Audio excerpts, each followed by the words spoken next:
unfortunately, we can't have the pancake breakfast. We will in the near future with the Spirit of Springfield and Judy Mapp. And also, happy birthday tomorrow to our Police Commissioner, Cheryl Clapper. So happy birthday on that.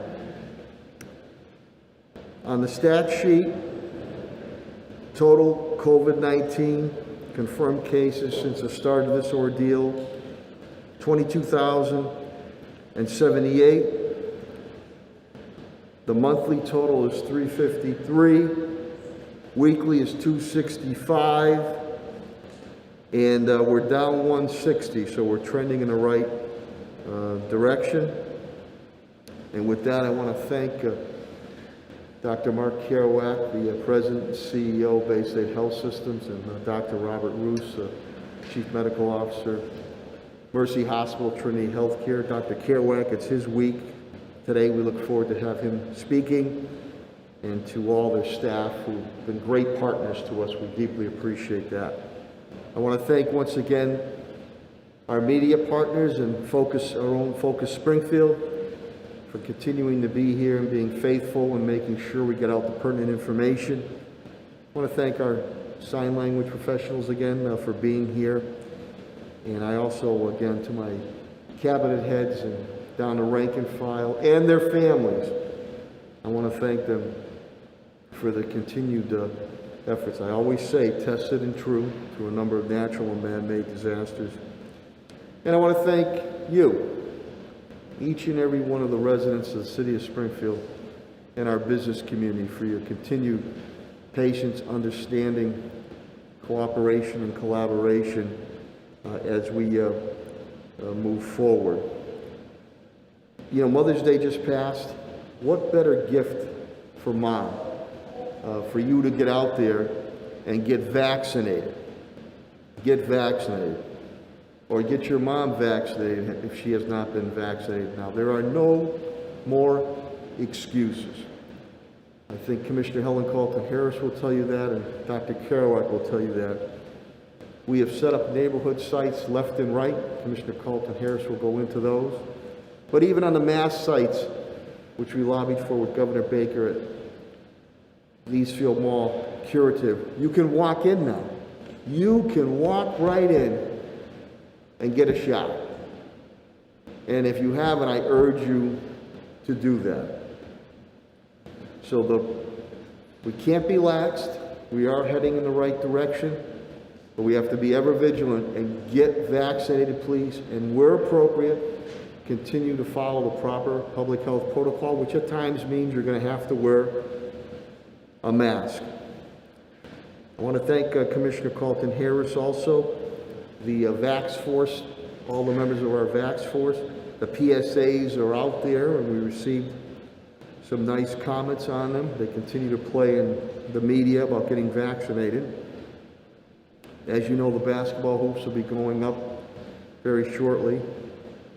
And Commissioner Carlton-Harris has indicated to me, we believe, and she'll go into it a little more, that we are starting the consideration of reopening our libraries and our senior centers probably sometime in early August.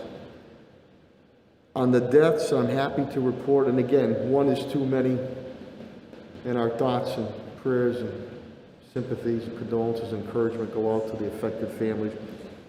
No deaths again. That leaves a total at 246. Of that, white are 99 for 40.2%. Black is 55 at 22.3%. Hispanic is 85 at 34.5%. Asian is 7 at 2.8%. Long-term care facilities have stayed very stagnant, which is good news, at 60. Residential stays at 186. As I stated before, the neighborhood clinics, vaccine shot clinics will continue.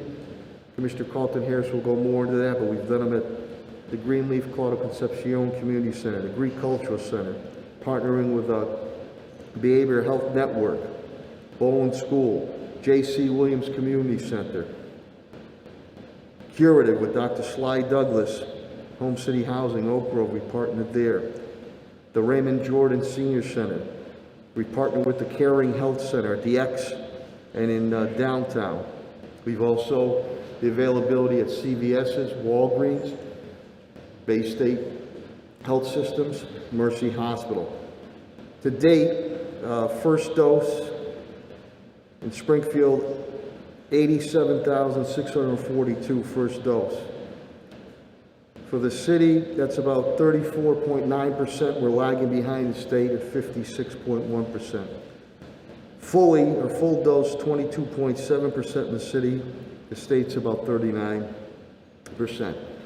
I see Katrina Kincaid is here from 22 News, and congratulations on your move now to compete for Miss Massachusetts. So congratulations. And you anchored over the weekend too, I saw that too. Governor Baker continues, there's homebound shots if needed. That's through state programs on our website. We continue to deliver to our seniors who are homebound. Senior meals continue to be delivered. Oasis Food Bank is continuing. I want to thank John Foley and Sedesco and the Food Bank of Western Massachusetts. It's the Eastfield Mall now, the old Sears Automotive building at the Eastfield Mall. That continues on Fridays. We've served about 3,500 families every Friday. Even though you can walk in, we're still doing the telephone banks to assist on vaccine shots or questions.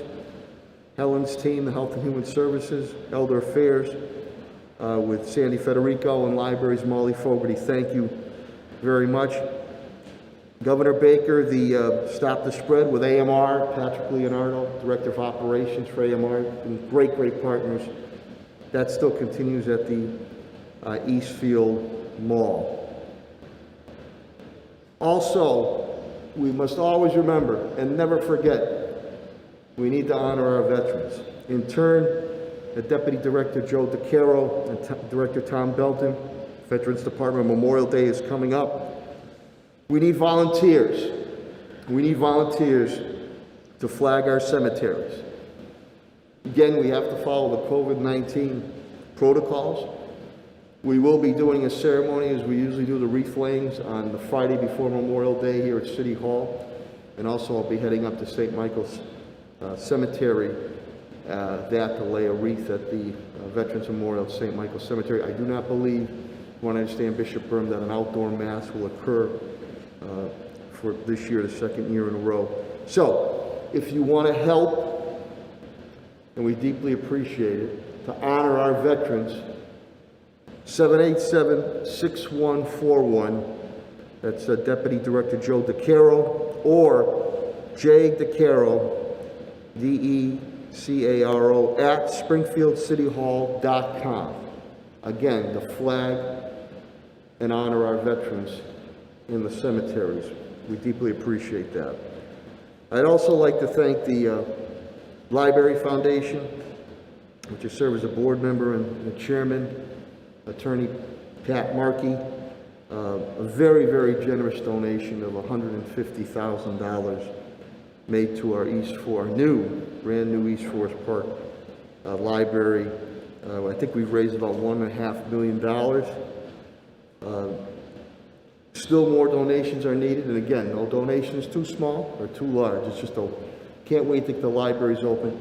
It's a wonderful facility there in East Forest Park that I'm glad we're able to build it. National Day of Prayer, first time ever. I always have school committee meetings, but I was able to participate because our budget meeting, school committee meeting got done earlier. It was a beautiful evening, Thursday evening in downtown Springfield. It was a beautiful event, and I want to thank Pastor Juan Feliciano. We had a really great crowd down here, and a little prayer never hurt any one of us, and is needed more than ever. But it was really a beautiful mosaic of the city of Springfield coming together. Met with the Jazz and Roots festival crew. Kristen Neville, met with her and the team, with all my cabinet heads. We feel that it's going to be a go. It'll be a scaled down version, but we feel that first weekend, or I believe it's August 9th, that we're going to be able to pull something off in a scaled down version. That's a wonderful marquee event. Draws people from all across New England and New York here with national award-winning acts and local acts. So we feel at this point in time it's going to be a go. Another event where we must always remember and never forget, we'll have the Police Memorial event at the Springfield Police Headquarters this Wednesday to honor our police officers who have made the ultimate sacrifice and their families.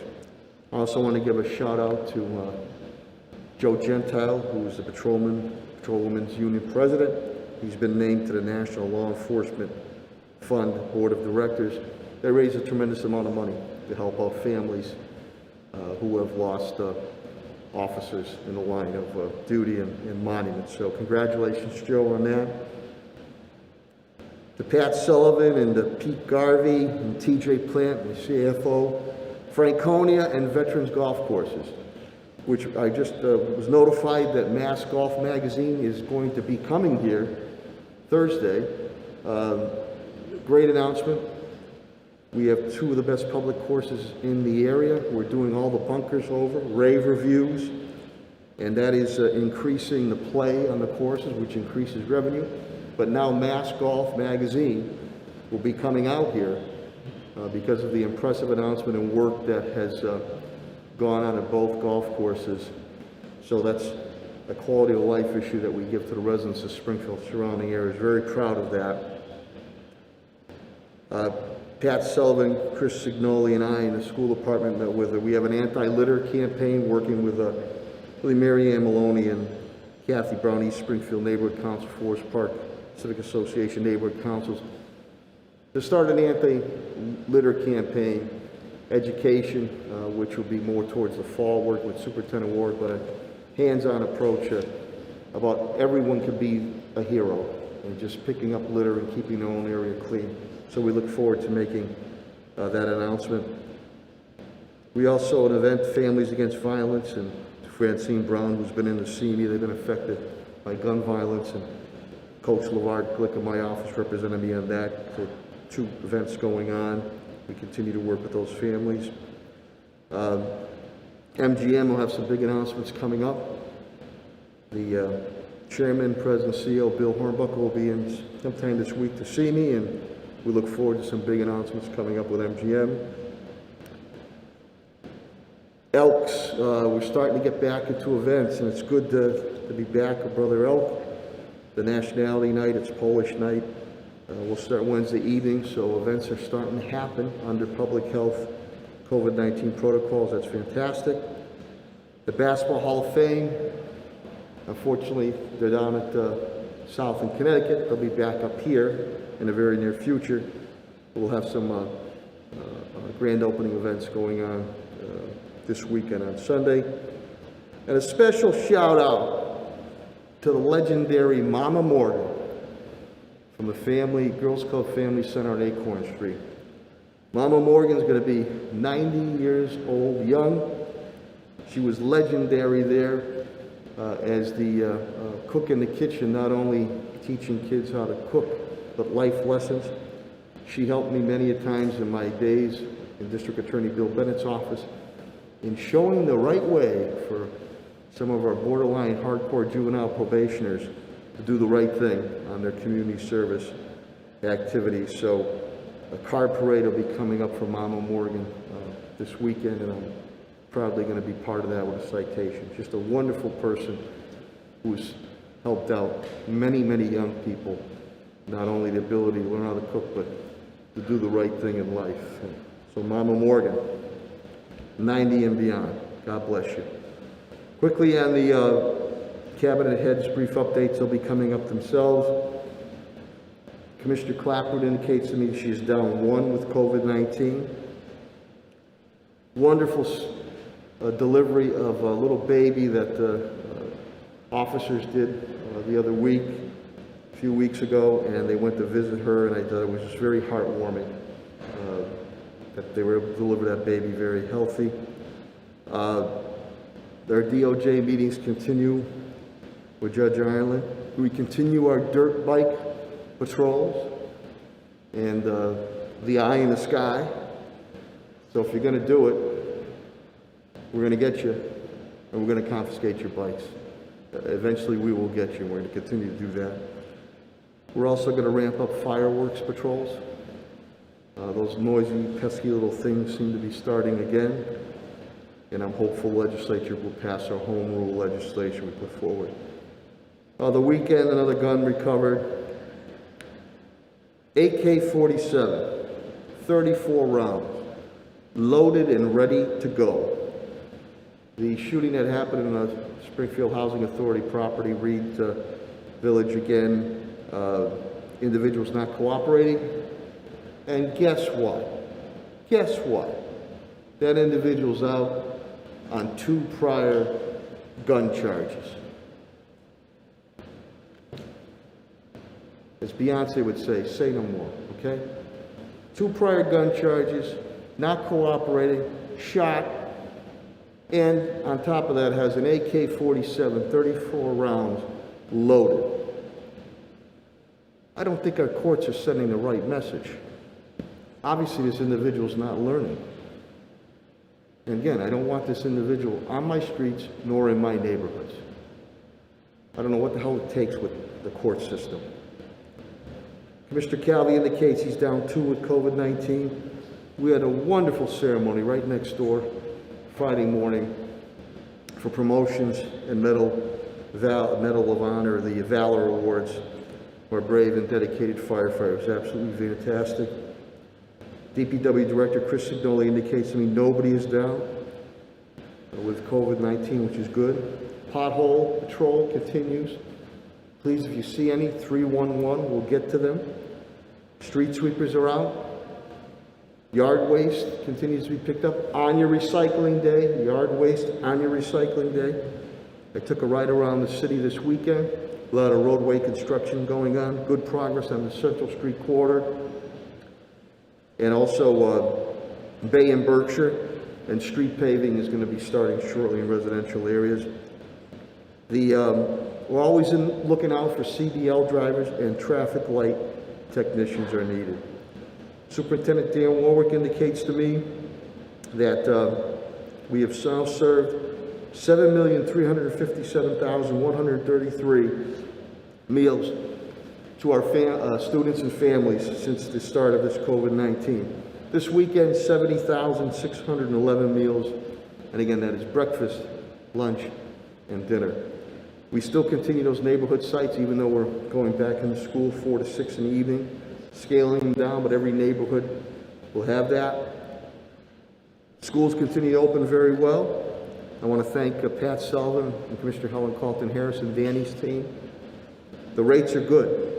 There was only 13 students, no personnel, in-house, no personnel with any COVID-19. Middle schools started full-time today. High schools will start next week, the 17th. We just passed about a $500 million budget, $501 million school budget last Thursday evening.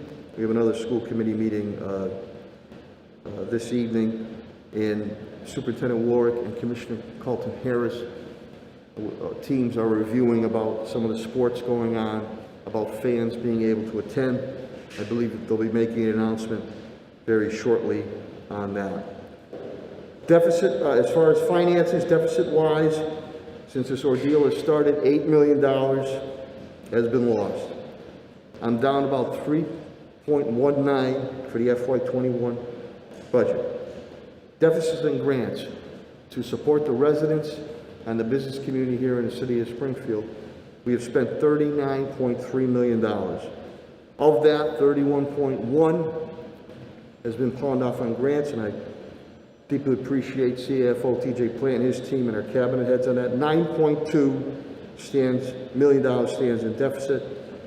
We continue the budget development for FY22 to give to the City Council for their due diligence. We're just awaiting from the Treasury Department of the federal government on the final rules and regulations, and then we'll be ready to make the announcement on the budget and how we're going to use that money to continue to reinvigorate the overall city of Springfield.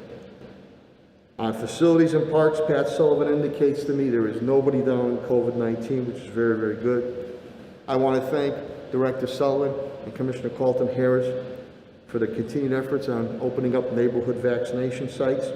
Schools, as you know, have reopened very well. Patrick continues to move on grants, always has a plan ready to go. As I indicated before, basketball hoops will start going up very shortly. We still are in need to fill summer rec positions, but especially lifeguards. Director Sullivan indicates to me he really needs lifeguards. So please, you can go online on that. And again, to some of the old timers, Candid Camera, Alan Funt, the illegal dumping. We picked up another 12 individuals who have the audacity, the disrespect to legally dump here in the city of Springfield. And I always say, smile, because you never know we're going to have those cameras, and we're going to be vigilant on that. We're going to make examples of you. And I believe I'll be looking to do something to heighten those fines and put something before the City Council to even make for stronger fines on that. So that Candid Camera, illegal dumping, smile. Don't do it because we're going to catch you, and we're going to make an example out of you. Echo Dev, Chief Development Officer Tim Sheen indicates to me nobody down with COVID-19. I think we'll be announcing the business technical assistance, which we said we would do to help out our businesses, that the New North Citizens Council and Valley Venture Mentors will be the two organizations that are going to help out our businesses. So when it comes to crossing the T's and dotting the I's and getting the monetary and technical assets they need, we'll assist them on that so they can worry about putting across their product through their establishment. Mass gaming, very thankful to Mass Gaming, a grant that came in on our continued advancement of our downtown plan to reinvigorate downtown areas around MGM and Court Square. On law, HR, labor, Solicitor Pakula and Attorney Bill Mahoney. Attorney Mahoney indicates to me the unemployment unfortunately ticked up in the United States. It was 6%. It has ticked up to 6.1%, a tenth of a percent.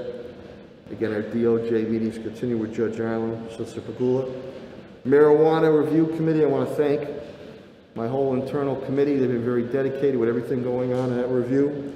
I'm very hopeful to be making some announcements as early as this week of who has been selected pertaining to cultivation, retail, and delivery. And at that point in time, to negotiate host community agreements and then send it to City Council for due diligence.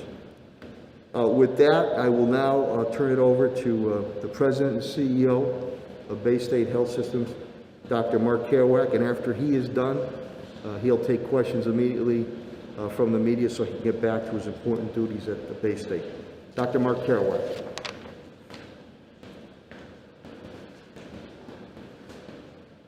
Morning, everybody.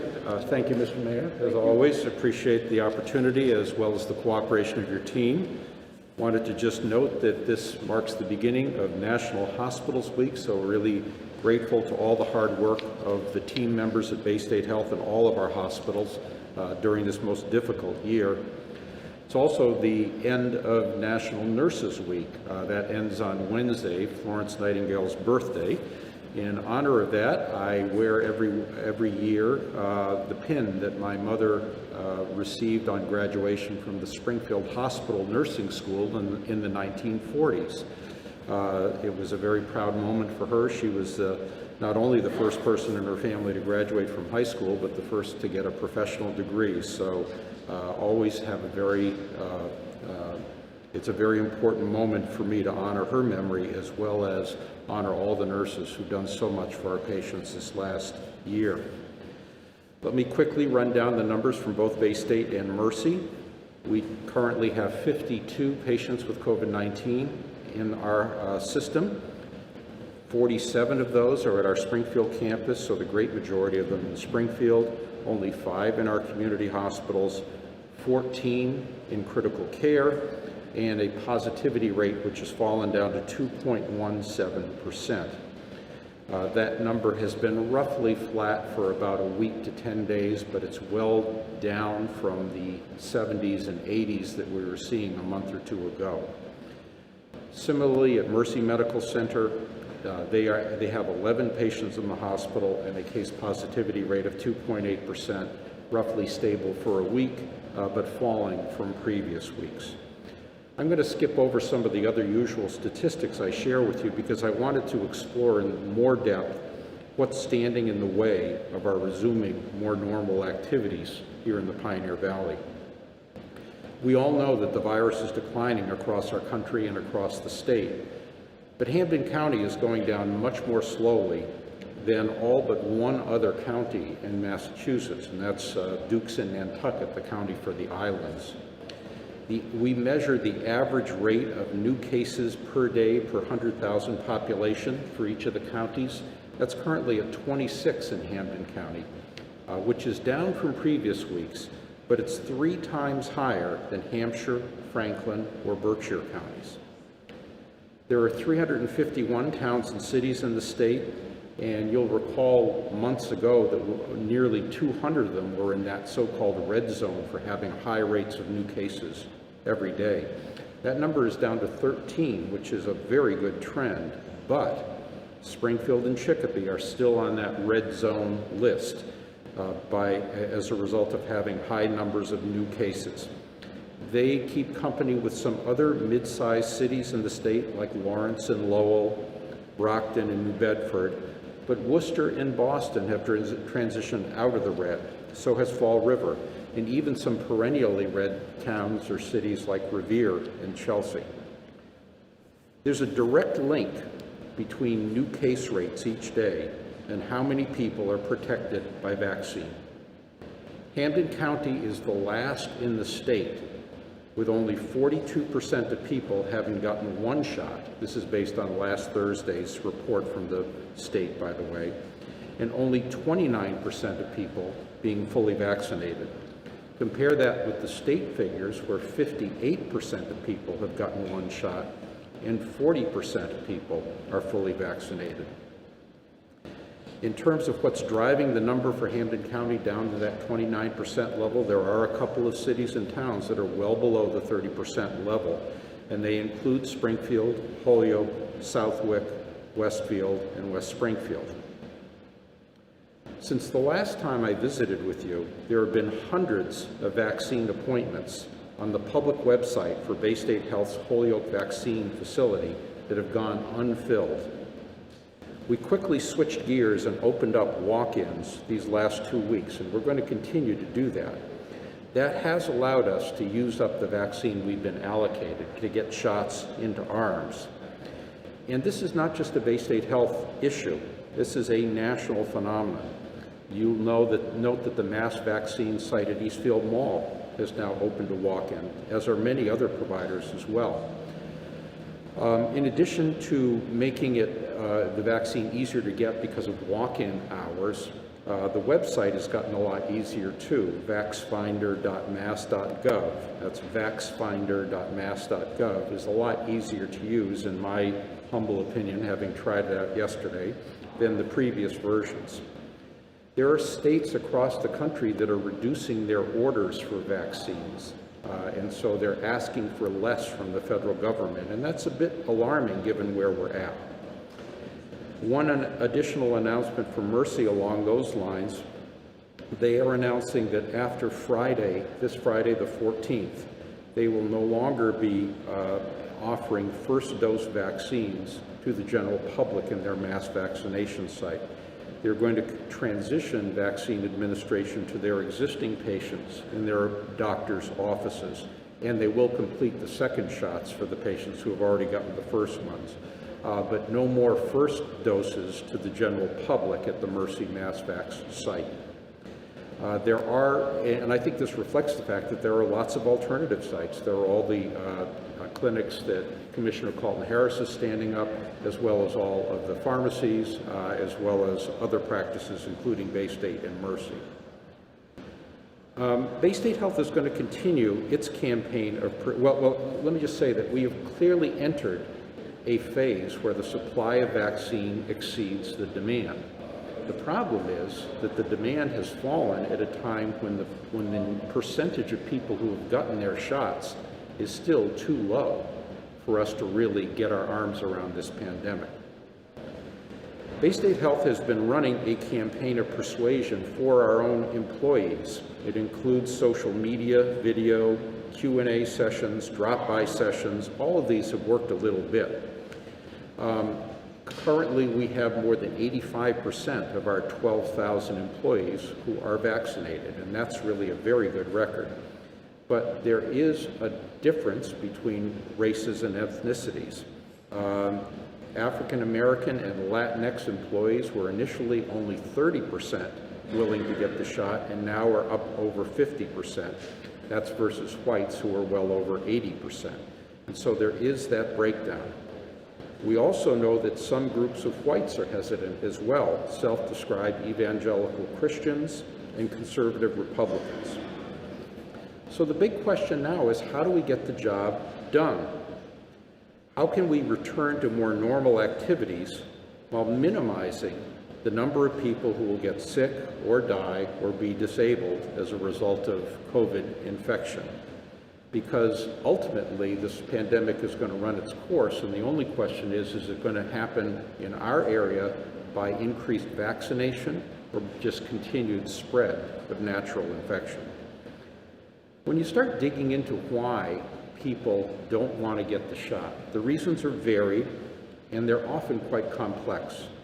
It doesn't do any good to lecture people who aren't listening to you or prejudge their reasons. So rather than making assumptions, it's important for us to understand the wide variety of reasons and to develop strategies for each one. Here's the big ones that I've observed based on my conversations with people who are pushing back.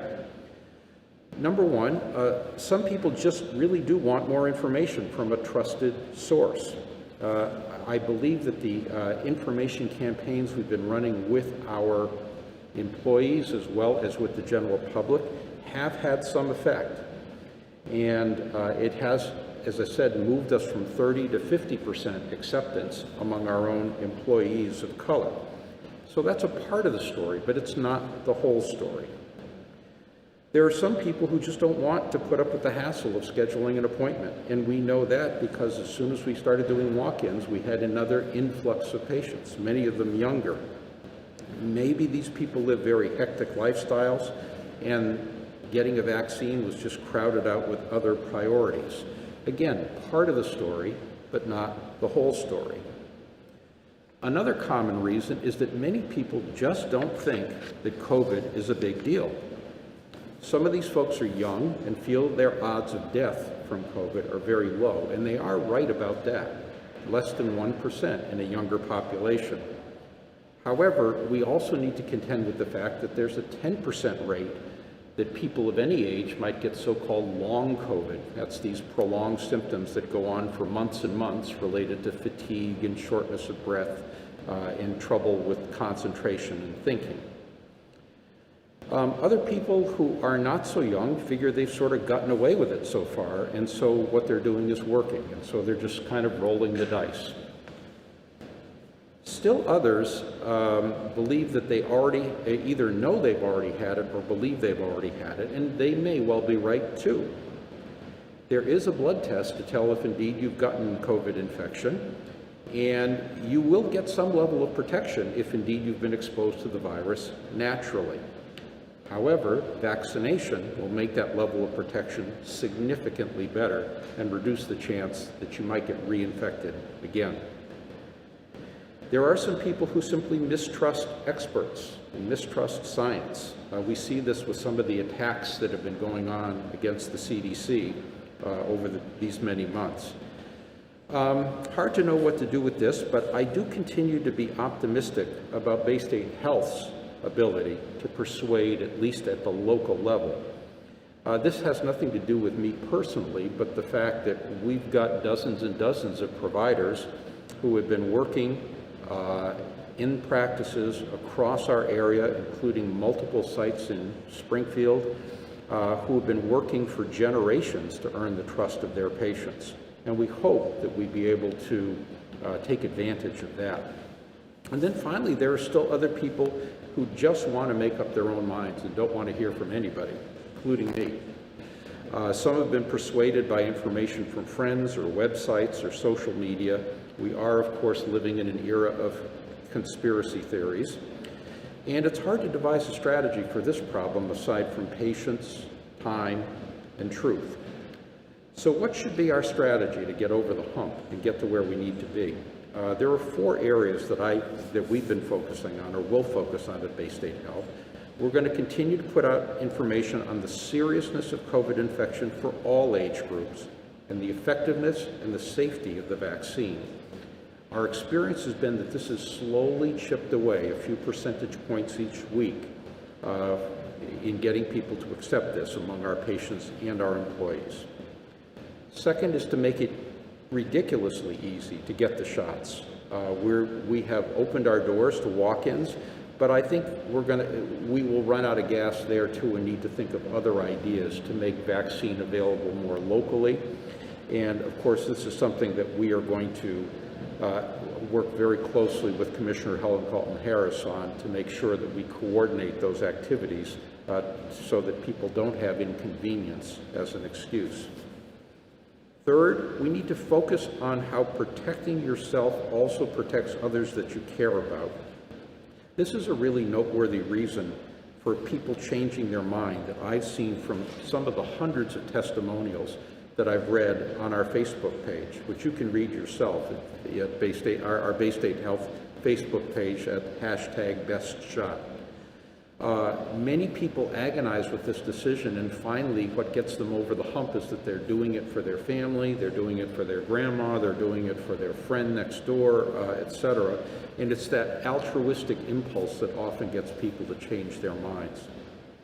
And then finally, we're going to try to persuade the people who are listening, that is usually the people who are interested in these issues and are probably already vaccinated themselves, to become ambassadors and persuaders. I know that many of the people watching are already arming yourselves with the facts and speaking to your resistant friends and relatives, and I thank you for that. And we're going to try to continue to give you the information you need to win over hearts and minds there. I want to end with a little story. It's the story of Serrana, Brazil. It's a town right outside of Rio of 45,000 people, and everybody in that town committed to getting vaccinated in the middle of one of the worst pandemics in the world. Brazil is having much worse of a time than even the United States did back during the holidays. Over 98% of the adults in that town of 45,000 got a vaccine. And by the way, they got a vaccine which is not as high quality as the ones in the United States. They're using the Chinese vaccine, Sinovac. In spite of that, with all 98% of people vaccinated, infections and death rates came crashing down to near zero, and normal life was resuming. This is in spite of their having epidemic all around them, caused by this Brazilian variant called P.1. The people of that town learned a lesson that the virus has been trying to teach us for over a year now, and that's that the health of each of us is connected to the health of all of us, a basic public health message. I found myself being a little jealous of the folks in that town, jealous about their sense of community, jealous about their commitment to each other. I continue to wonder what it would take to develop something like that in our own communities, overcome some of the divisions that seem to have gotten deeper these last few years, so that we really don't talk about we so much as we do talk about what group or groups we might belong to. Perhaps if we opened our minds and hearts to what's best for all of us, we could replicate their success. So I continue to be hopeful about that. So those are my thoughts about what we need to do in these next few weeks to months to really get this thing behind us. And I'll stop there, and I'd be happy to answer any questions about this or anything I didn't cover. Paul? Doctor, what do you think about the idea of incentivizing people to get vaccinated with gift cards, tickets to concerts, baseball games, whatever? People are trying all kinds of stuff. I've read about people giving away this sorts of things. I've not seen the data as to what actually works. So I guess I would suspend judgment and say I'd like to see the data about what works. We're not planning to do that as opposed to simply making it really easy. As the distribution starts to shift away from the larger sites, we still have two of the vaccines that have very onerous cold storage requirements. How is that going to work with people, which is now going to be in the doctor's offices as opposed to these rather central locations where you can keep it ice cold for extended periods of time? Yeah, let me repeat the question, and it's, how are we going to make it easy and convenient and more local to get vaccines, particularly when two of them have complex storage requirements, freezing, et cetera. It is a major worry about, how do we get this, for example, into doctors' offices. We're piloting right now getting Pfizer, which is the vaccine we usually have, which is the one that needs the -80, into our larger offices. The worry that you've got, and I think this has been shown with CVS, is the more distributed your network is, the more likely you are to waste vaccine at the end of the day just by having a mismatch with how many vaccines you've thawed and how many people walk in the door. Less likely to be a problem with a big mass vaccine center, more likely to be a problem even if you've distributed to a bunch of offices or a bunch of drugstores. We're going to be trying it out and focusing it first on the larger offices, such as our offices in Long Meadow and Northampton and the north end of Springfield. And in terms of your vaccine model, like wherever herd immunity is, a lot of the course you're saying about the best vaccine reach, whatever that magic number is. So there will be some, we've always talked about it, but they're probably circulating at some level, like at a higher level than some people would hope for. Would it be a particular strain in your hospital system if you're like constantly caring for 30, 50 COVID patients for the foreseeable future, or is that something that the system can basically live with? Presumably other systems of proportionate size and proportionate cases would be in a similar situation. Sure. The question was, if indeed we don't get to herd immunity and if COVID is around with us for the foreseeable future, would it represent an ongoing stress or strain for us to continue to care for COVID patients? The answer is absolutely yes. Even with a vaccinated workforce, there's an awful lot having to do with gowning and gloving and masking and sequestering patients into a special area, testing everybody. It slows down everything that you do. It often makes people reluctant to want to come in for their regular medical care, and that has ripple effects with people waiting and coming in when their problems are more advanced. So there are all kinds of ripple effects from COVID that have nothing to do with the virus, but have everything to do with people's willingness to come to work, be a healthcare professional, come to get routine care, et cetera. So it really touches everything. The best outcome, of course, would be to be rid of this thing. A second best outcome would be to have an occasional case here or there. But if, a year from now we still have 20 or 30 patients in the hospital at all times, that will put a strain on the system. And what is there like an expectation that testing for COVID will become like a common thing for anybody that comes in, or is that something that will change depending on the level of circulation? Yeah, the question is, what's going to happen with COVID years from now, I guess I would say. If you assume, just like that everyone was immune, either by vaccine or by natural infection, then what we would be talking about is that COVID would be one of many occasional causes of mild cold or flu-like problems, not a cause of, crushing our economy and straining our hospitals. So I think that even if the virus is around, if it's around but not causing much in the way of suffering or problems, just causing mild colds or whatever, nobody's going to get that worked up about it. So, this is a related question.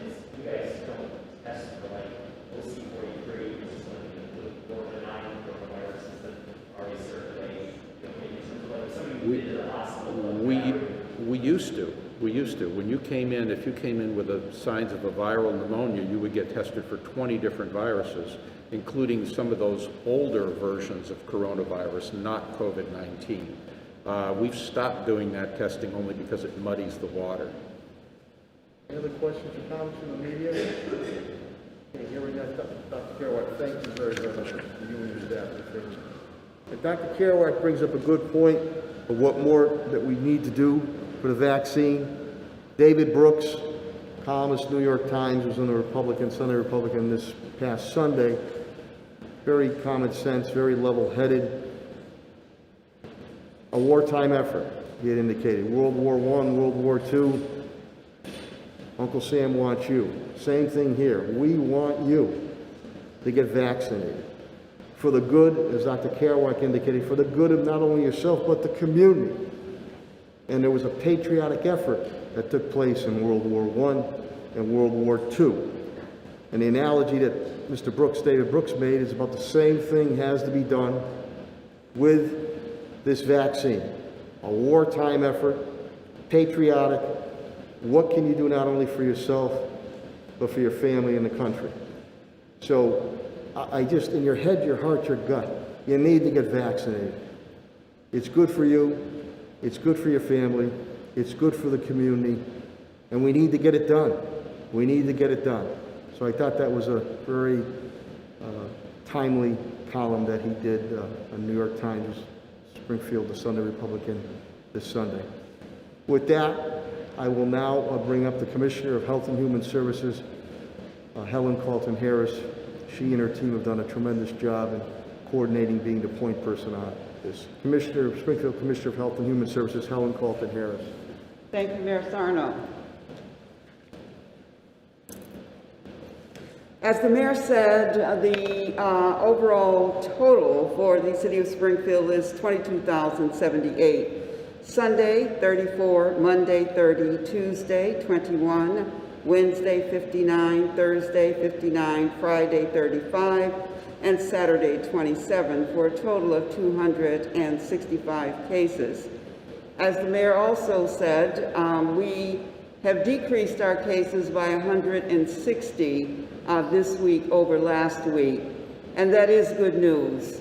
While we are still in the red, it is important that we are heading in the right direction. And so I do want to say thank you to Springfield residents who are taking this extremely seriously and doing the mitigation efforts that we've asked. Thank you. The cases by age: 0 to 10, 48, 11 to 20, 70, 21 to 30, 50, 31 to 40, 29, 41 to 50, 22, 51 to 60, 22, 61 to 70, 18, 71 to 83, 81 to 91, 91 to 100, 2. The cases for the last 6 weeks: March 28th, 486. April 4th, 521. April 11th, 548. April 18th, 504. April 25th, 425. And May 2nd, 265. The cases by zip code: 01, 1 case, 0%. 03, 5 cases, 2%. 04, 37 cases, 14%. 05, 19 cases, 70%, 7%. 07, 23 cases, 9%. 08, 42 cases, 16%. 09, 82 cases, 31%. 18, 13 cases, 5%. 19, 19 cases, 7%. 28, congratulations, 28, 0 cases last week for 0%. 29, 9 cases, 3%. 51, 15 cases, 6%. The cases by age group: under the age of 30, it was 64%. of our cases in the city of Springfield. 31 to 50 was 19%. Those two numbers together equal 83%. But it's important for us to again reiterate and continue to stress 64% of our cases were under the age of 30. Those of you who are under the age of 30, please see yourselves as a high-risk group because you have become a high-risk group based on the numbers. And it has been said many times, it's not just you that you should be concerned about, it's certainly those who live in your environment, your household, your parents, your grandparents. We would ask you once again to please use the mitigation efforts that we continue to talk about. The line graph, 353 so far for the month of May.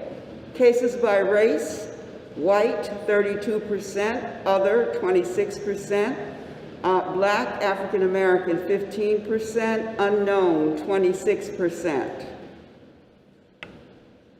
The AMR has tested 196,017 total in their site at Eastfield Mall.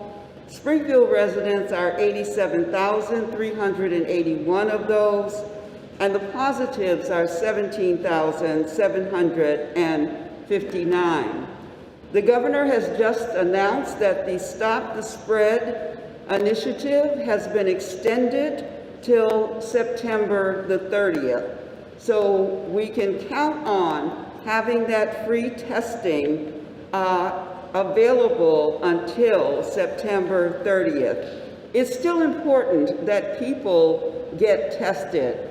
We've been putting a lot of energy and effort into vaccinations, and that's important that we continue to stress that. But it's also important that individuals continue to get tested. We are still doing contact tracing. We are still advising on isolation and quarantine. The virus is continuing to spread. Community spread is with us. And so again, if you need to be tested, please do not hesitate and do that. The Springfield Vaccine Report. The individuals in the city of Springfield who are fully vaccinated is 22.7%. The state's number is 39%. 0 to 64 in the city of Springfield is 28.6%. In the state level, it's 49.6%. 65 to 74, 78.0%. In the state, it's 88.1%. 75 and older, Springfield, 75.5%. And in the state, that number is 87.7%. So as you can see, amongst the age groups reported, you can see that the city of Springfield continues to lag as far as vaccinations are concerned for those individuals who are fully vaccinated.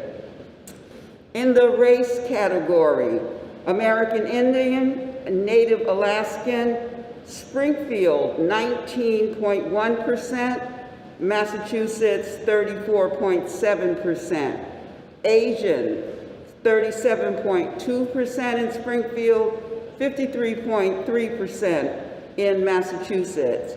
Black African American 25.4% in the city of Springfield, 37.2% in the Commonwealth.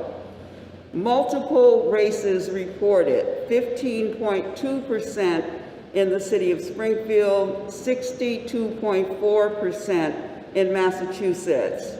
Hispanic, city of Springfield, 19.1%. The Commonwealth, 33.4%. Native Hawaiian Pacific Islander, city of Springfield, 68.1%.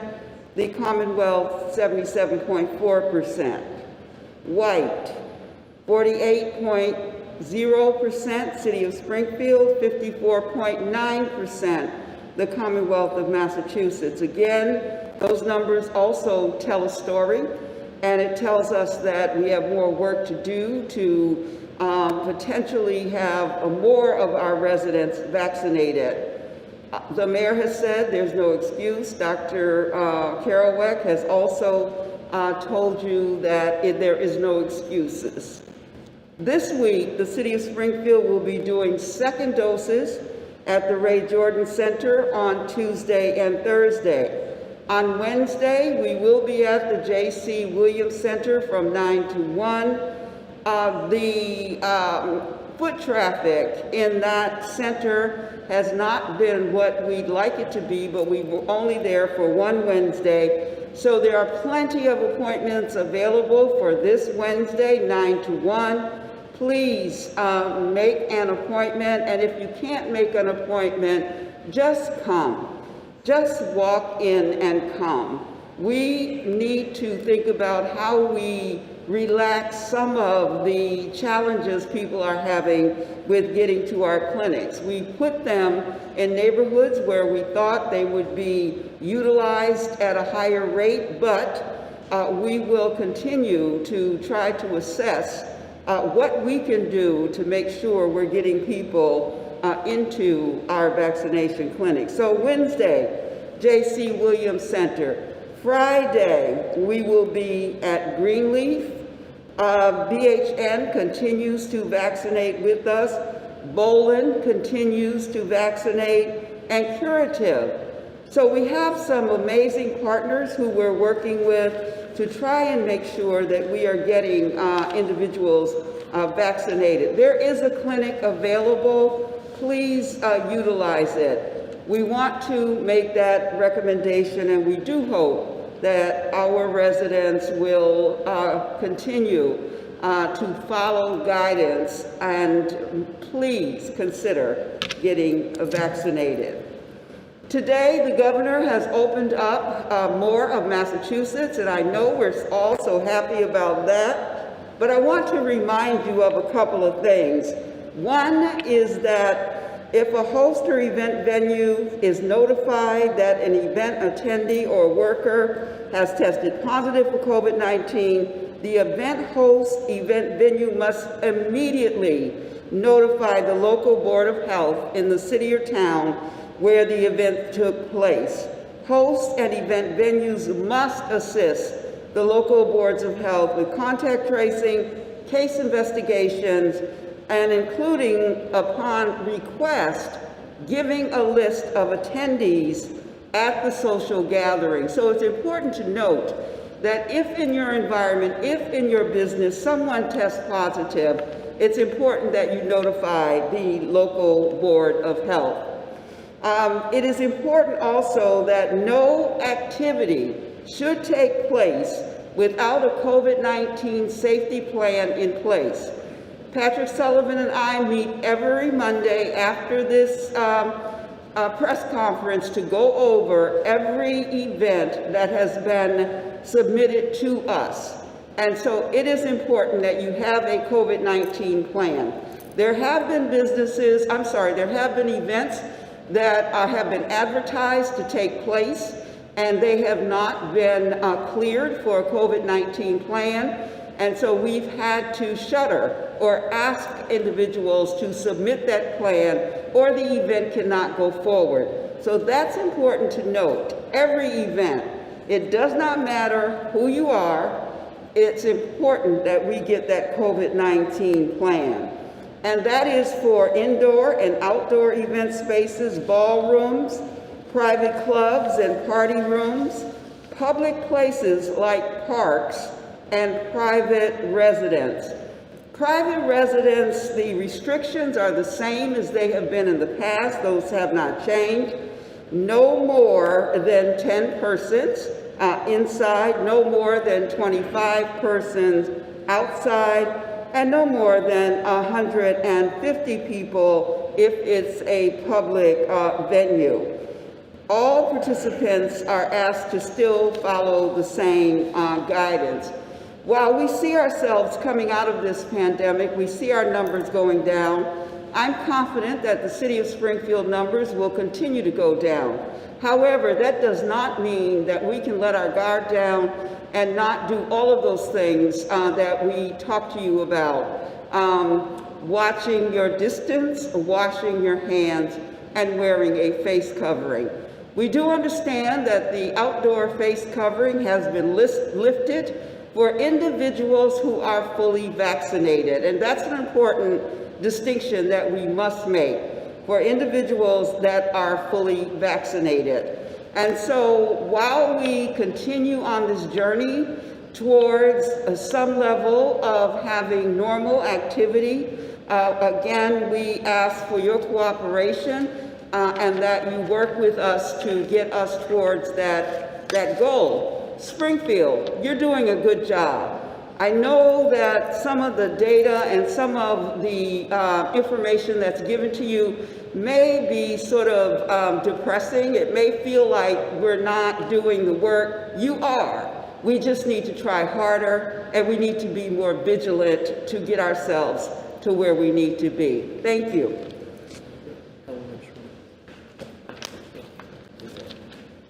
Thank you very much, Commissioner Helen Carlton-Harris, for your leadership, and we continue to trend in the right way, and I'm hopeful that shortly we can move out of the red and into the yellow, but as Commissioner Carlton-Harris indicates, we have to stay ever vigilant and get vaccinated.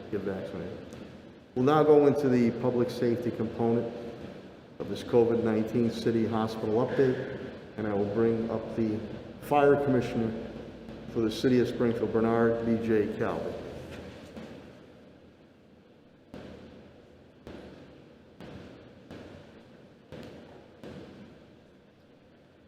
Thank you, Mayor. Good morning, everybody. This week at the fire department, we have 2 members down with COVID-19. They're doing well, recovering, and we hope to have them back by the end of the week. On the fire front, we had a small fire yesterday on White Street. It's being investigated. Other than that, it was a quiet week for most everything. We had a great medal day and a promotional ceremony on Friday. Thanks to Mayor Sarno for coming down and making it a special day for everybody. We gave out the Medal of Valor to the department's highest award, so that was very much appreciated by everybody involved. And that's all I have for this week. Oh, one last thing. We were fortunate enough to get a community mitigation grant from the Gaming Commission for $22,000 that we're going to be buying new defibrillators with. Thank you very much. Bye. Thank you, Commissioner. Thank you, Commissioner Calvi. And now, from the police perspective, the Police Commissioner for the City of Springfield, Cheryl Clapper.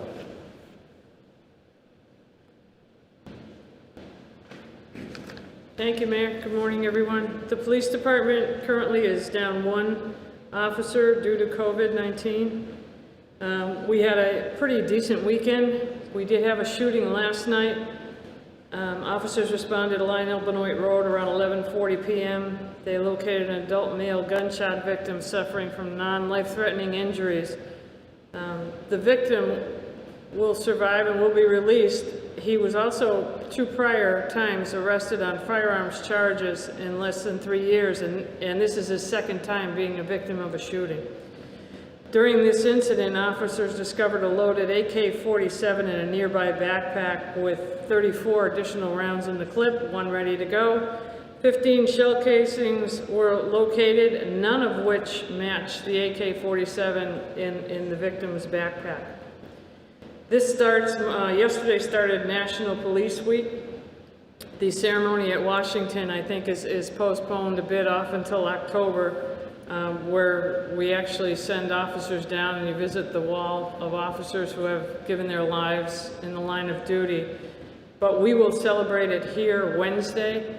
3:30, we're gathering in front of 130 Pearl Street. We'll have roll call outside, and we'll have the survivors, couple of which will speak, and we'll have a nice ceremony out front to honor the men and women who have given the ultimate sacrifice. We also want to thank those who currently serve under tough, stressful, demanding times. I thank all women and men who are currently serving the city of Springfield, and all very dedicated and professional officers who deserve your thanks and your appreciation. If you should see any this week, please thank them. Thank you, Mayor. Thank you, Commissioner Clapper. We'll now get an update pertaining to our Springfield Public School System and Superintendent Warwick, and things are moving forward with our students and staff and administration. I want to thank the partnership that Superintendent Warwick has had with the city and Commissioner Helen Carlton Harris, Assistant Superintendent Lydia Martinez, Athletic Director Dwayne Early, Pat Sullivan, the whole team. So he has some good updates for you. Superintendent of Springfield Public Schools, Dan Warwick. Thank you, Mayor. Good morning, everyone.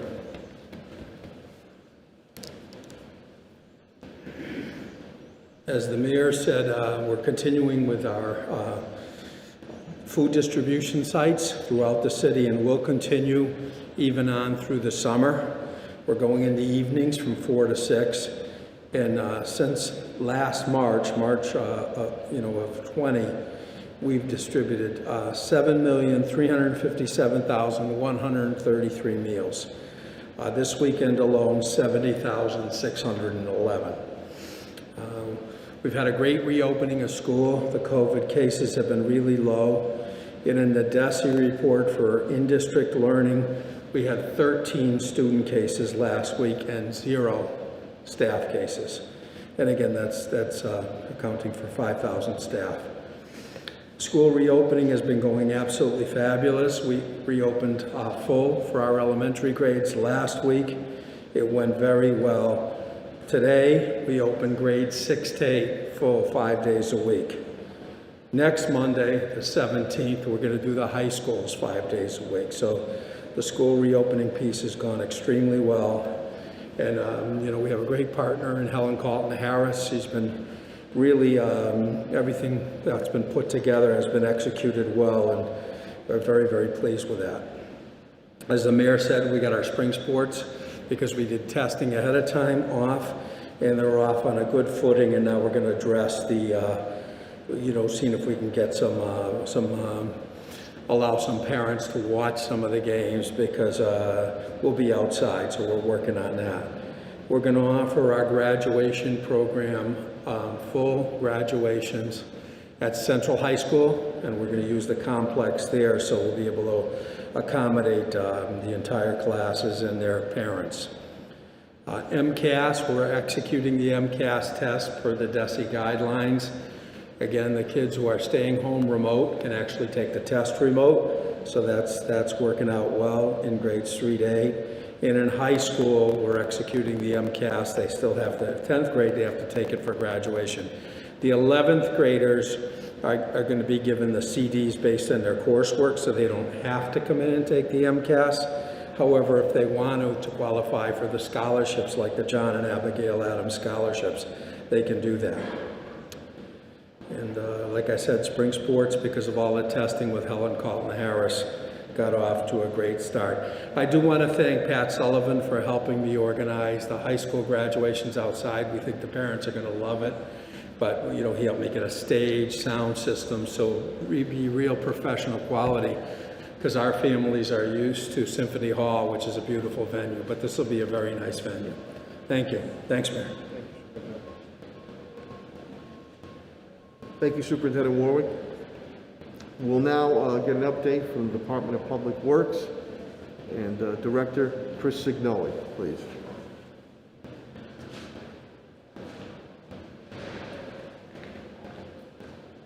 Mayor, thank you. At the DPW, we have no employees out with COVID. Our work on Worthington Street is ongoing. It will be completed at the end of the month for bump outs for the restaurants.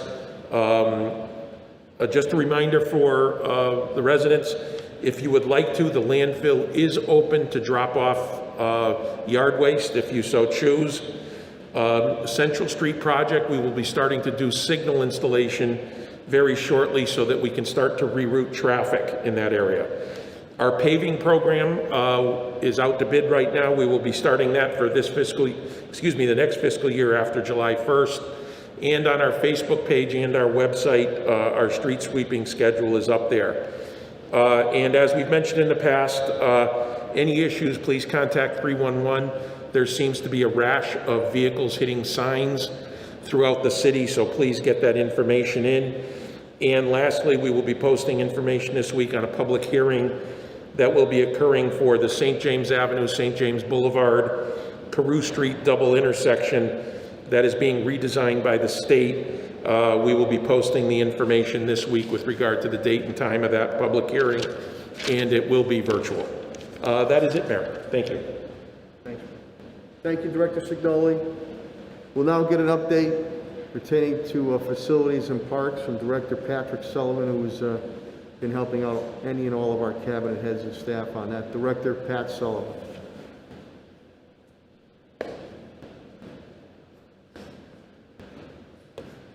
Thank you, Mayor Sarno. We have 0 out with COVID. We continue to work with Helen on the vaccination sites, and it's been very heartwarming working with the congregations of St. John's, J.C. Williams, and the Greek Cultural Center. They've opened our doors, and they couldn't be any more cooperative, and so important to have these locations open. Our park permits are going very well, so I want to thank the public for your cooperation in filling out the forms, and Helen and I meet every Monday at 1, and we've been getting them turned around by Wednesday of each week, so again, thank you for your help. Summer jobs, they are all posted. Go to the city's website, hit employment, and you'll see head rec leader, lifeguard, and bath attendants. And if you have problems, Bill Mahoney and his team do a great job in human resources, and they would assist you with filling out any forms. And last, I just want to thank the mayor. We have over 16 park projects under construction across the city, so Mayor, thank you for your continued support. Thank you, Director Sullivan, you and your team's efforts. As I always say, Springfield's in the business of doing business, and Chief Development Officer Tim Sheen would echo Deb as we've continued to help businesses survive, and now we're in the thrive mode. The Chief Development Officer of the City of Springfield, Tim Sheen.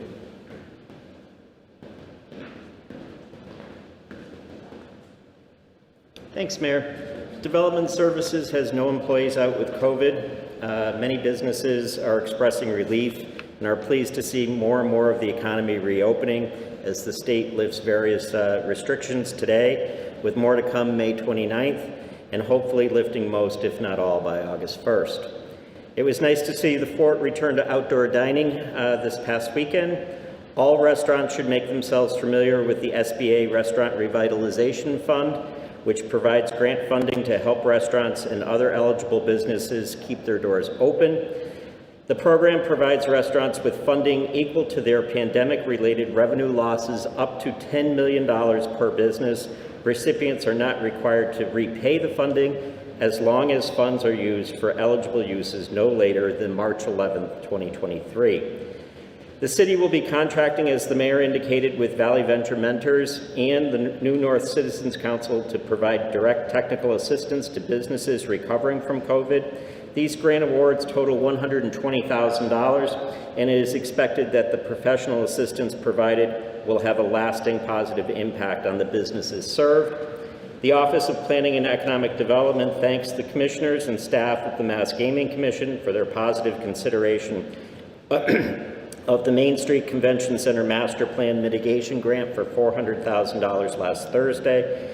This grant will focus on advancing the design and engineering work associated with the anticipated improvements to Court Square and the surrounding area. Thank you.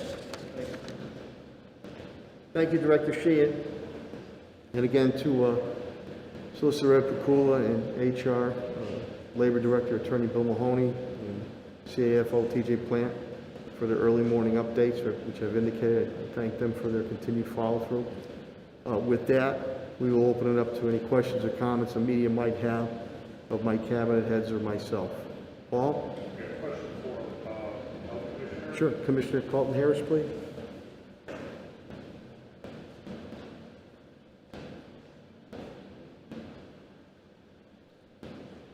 Same question as with the Dr. Kerouac. Is any thought that given to incentivizing people to get vaccinated by giving them something in return? Yes, we have considered that. We continue to discuss with the team the feasibility of doing something to be able to incentivize individuals, particularly younger individuals under the age of 30. We have not brought closure to that at this point, but it's certainly something that we are considering. What are some of the things you're looking at possibly? Well, there were a couple of recommendations that came up. A $5 gift card to a facility or to a place. So something minimally, but something that individuals will find of value. There was consideration of maybe it's a food card to one of our grocery stores for $5. Maybe it's a Dunkin' Donuts $5. Maybe it's something else. There were a number of recommendations. Again, we have not brought closure to that at this point. It is in discussion, however. Thank you. Thanks, Tom. Eric, do you have a question? Eric, Commissioner Colton Harris? Yep. Eric? Western Mass? With some colleges are requiring students to be vaccinated for next year. We're not doing that yet in Springfield. Do you have any concerns about that? You think something that should be done?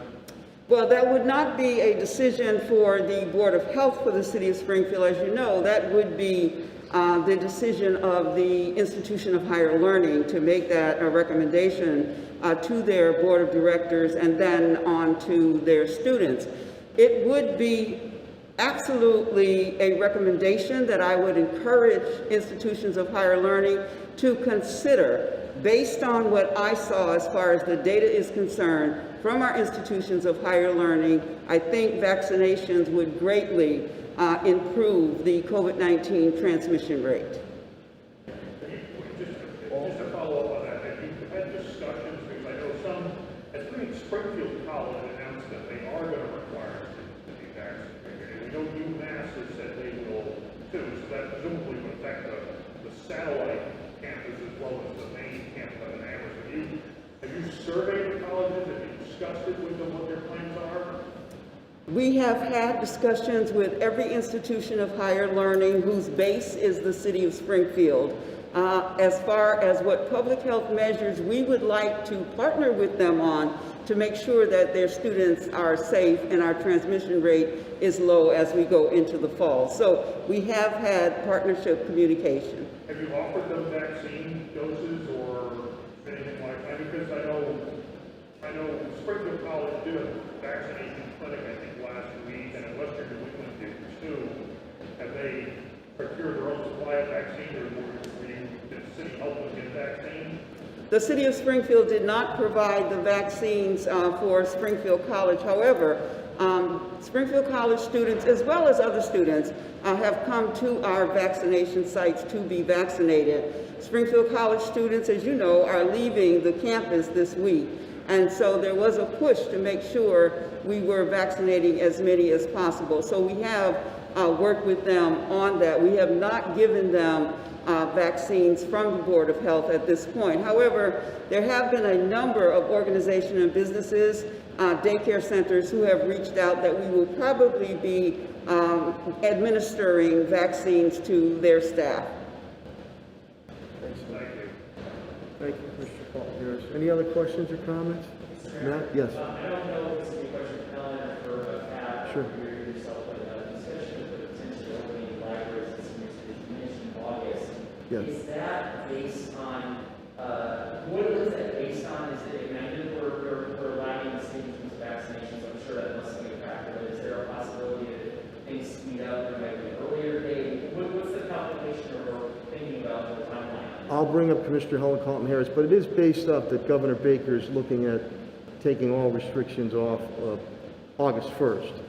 Is there flexibility? There certainly is if we continue to move forward. But let me bring up Commissioner Helen Colton Harris to speak on the libraries and our senior centers, which we're very anxious to get open, but we want the participants, patrons of those establishments to be healthy and safe. Commissioner Helen Colton. Thank you, Mayor. In a meeting with Molly Fogarty, as well as Sandy Federico last week, we, and working with the mayor, decided that after August 1st when we would feel most comfortable in opening those two institutions or those two organizations who are vital to the city of Springfield. The Elder Affairs Department, obviously, we want to make sure we're in a good place for our seniors as far as transmission is concerned, and hopefully our rates will be down. So senior centers and libraries after August 1st. We do not think we're going to open the Central Library on August 1st because of the airflow issues that we're seeing. There is no air conditioning in there, and so we wanted to make sure that we got through the summer. But the branches, after August 1st, will be open. And again, as the mayor said, it's based on the governor's guidance. After August 1st, all institutions, businesses will be able to open at somewhat 100%. And we felt that that was a good and safe time. Plus, it gives us time to see where the trends are as far as transmission rates are in the city of Springfield. The governor has suggested that date might move back, or are you pretty much committed to keeping August regardless of what he does at this point?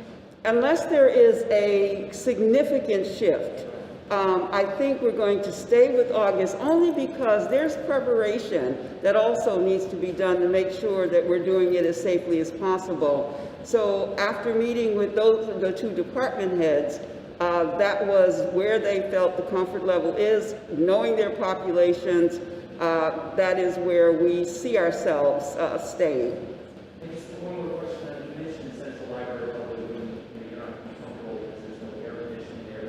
Do you envision a possibility after August 1st of maybe additional limited service there? Because there are certain library services that are only available at Central Library that aren't available somewhere else that are not, you're not grabbing go. They are at some level being there in person, periodicals, etc.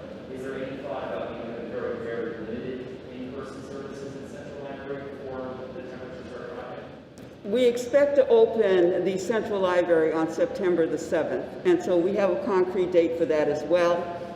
So thank you for mentioning that, because you're right, the Central Library does have services that potentially a branch may not offer, and so we anticipate September 7th will be that date. Aren't libraries eligible to open now in Massachusetts with limited capacity? Right now, our libraries are doing curbside service. We have not gone to opening the interior at this point. We are continuing to base our decision-making on the case numbers here in the city of Springfield and the fact that our city right now is still red. And so when we look at opening facilities, we look at the data and try to make sure that we're adhering to the guidance based on the numbers in our city. Well, yeah, we want to make sure we've been very strategic on this. You don't want to move so quickly and then knock on wood, God forbid, you have an uptick, and then you have to double back. That's not only good for public health, but it's not good for morale. So I think that the road that we have taken has been very calculated, strategic, based on public health, medicine, and the sciences. And I'm hopeful, conversing with Commissioner Helen Carlton-Harris, that the trend continues.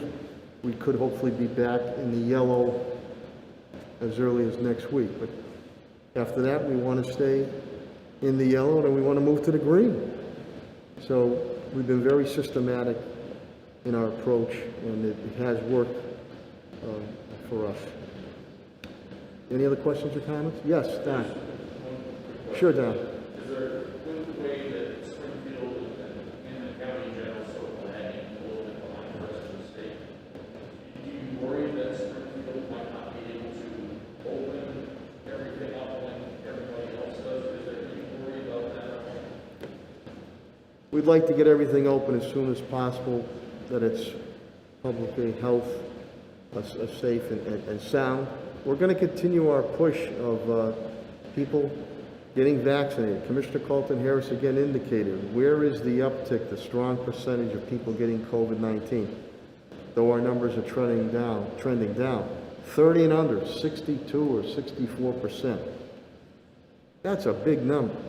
So you have younger people who, first of all, think they're invincible, and that they can't be touched at all, they're going to be fine. or they're going to be able to beat it. Yes, maybe, no.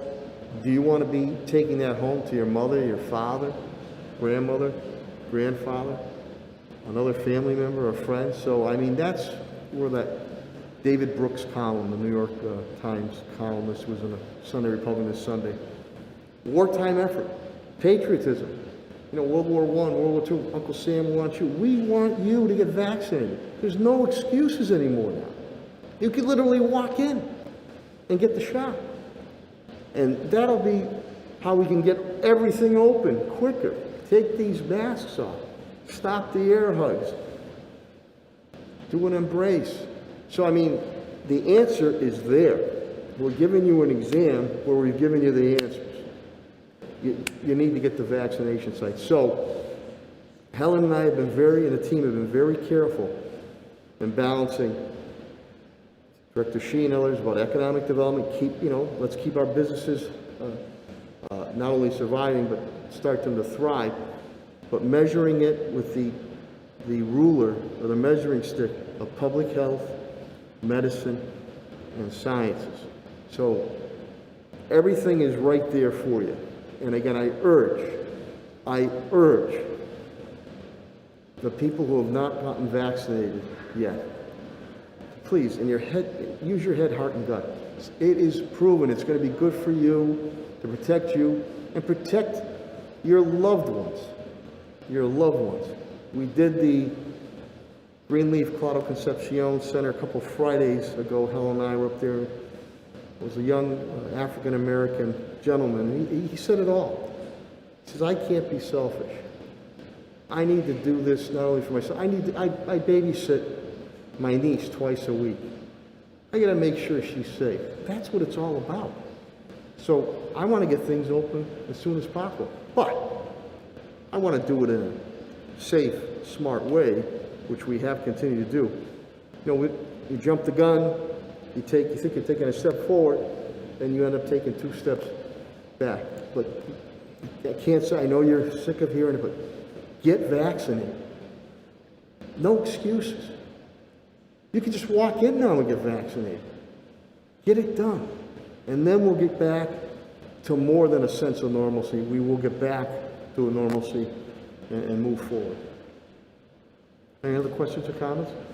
Matt? I'm just curious, same on the subject of libraries. I know that way back in 2002, there was a big renovation there, and they had prepared the central libraries to have a modern HVAC system put in there. Have you given any thought to potentially using some of the other investment plan funds to maybe make that something that could happen there, so that, they would have a better circulation system, very much in the same way that we made investment in school buildings? Yeah.